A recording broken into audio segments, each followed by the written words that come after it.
Assalamualaikum warahmatullahi wabarakatuh. Perkenalkan, nama saya Rika Indi Nur Amri, MPM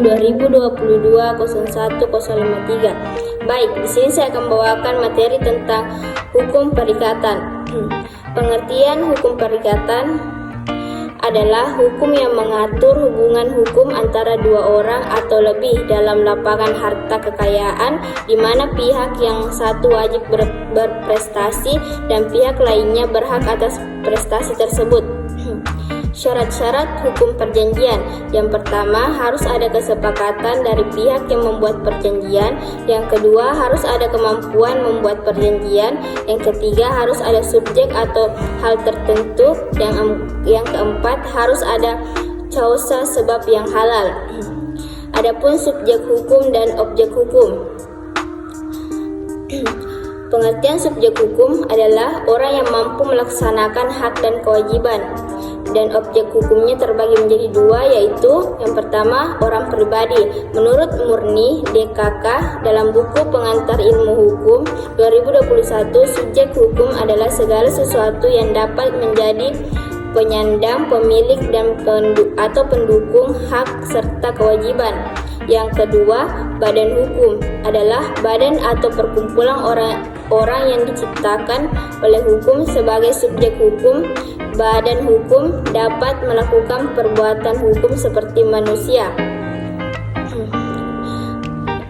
Ada beberapa alasan mengapa badan hukum bisa dikategorikan sebagai subjek hukum, yaitu yang pertama, badan hukum memiliki kekayaan sendiri sebagai pendukung hak dan kewajiban.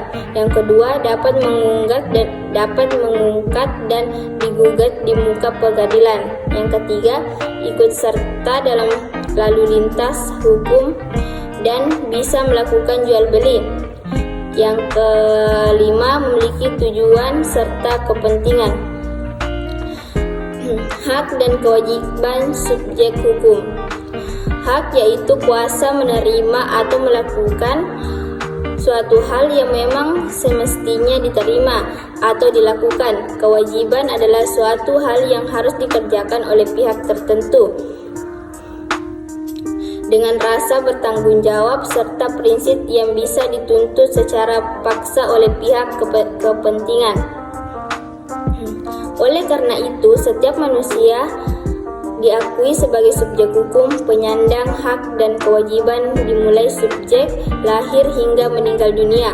Akan tetapi terdapat pengecualian ketika pendukung hak dan kewajiban disebut dalam pasal 2 BW.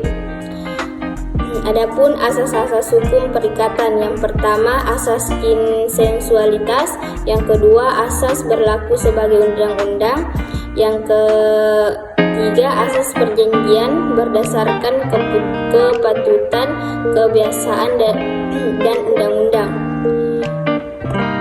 Saya akhiri, wassalamualaikum warahmatullahi wabarakatuh.